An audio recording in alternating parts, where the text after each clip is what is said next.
আমরা সেই পদ্ধতিতে, সেই নিয়মে, সেইভাবে আমরা আল্লাহর কাছে ক্ষমা চাই না, তওবা করি না, যার কারণে আমরা নিরাশ হয়ে যাই।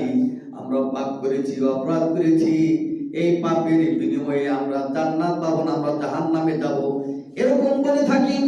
অথচ প্রিয় নবী মুহাম্মদ রাসূলুল্লাহ সাল্লাল্লাহু আলাইহি সাল্লাম তিনি বর্ণনা করেছেন, হাদিসটি মুসলিমে প্রমাণিত। তিনি বলেন, ইয়া আইয়ুহান নাস তুবু ইলাল্লাহি ওয়াস্তাগফিরু।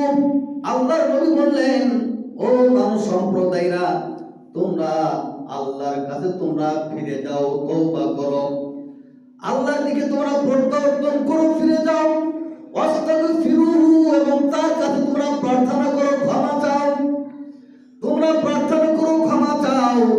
কেননা ফাইন্নী আতুবু, তিনি বলেন ফাইন্নী আতুবু, আমি আল্লাহর নবী প্রতিদিন ফিল ইয়াউমা মিয়াতা মাররাতিন, আমি আল্লাহর নবী আমার পাপগুলো মোচন করে নেওয়ার জন্য আমি আল্লাহ রাব্বুল আলামিনের কাছে প্রতিনিয়ত একবার না দুইবার নয়, আমি আল্লাহ রাব্বুল আলামিনের কাছে 100 বার তওবা করে থাকি।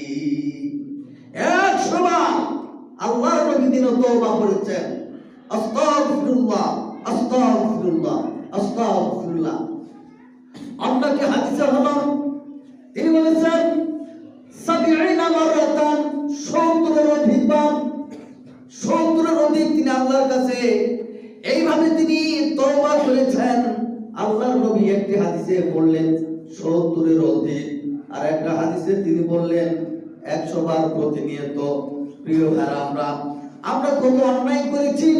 আমাদের ফজরের সালাত ছুটে গিয়েছে, জোহরের সালাত আমরা পড়ি নাই, আসরের সালাত পড়ি নাই, আমরা মাপে কম দিয়েছি, গীবত করেছি, নিন্দা করেছি, সুদ ঘুষের সাথে আমরা জড়িত হয়ে গেছি।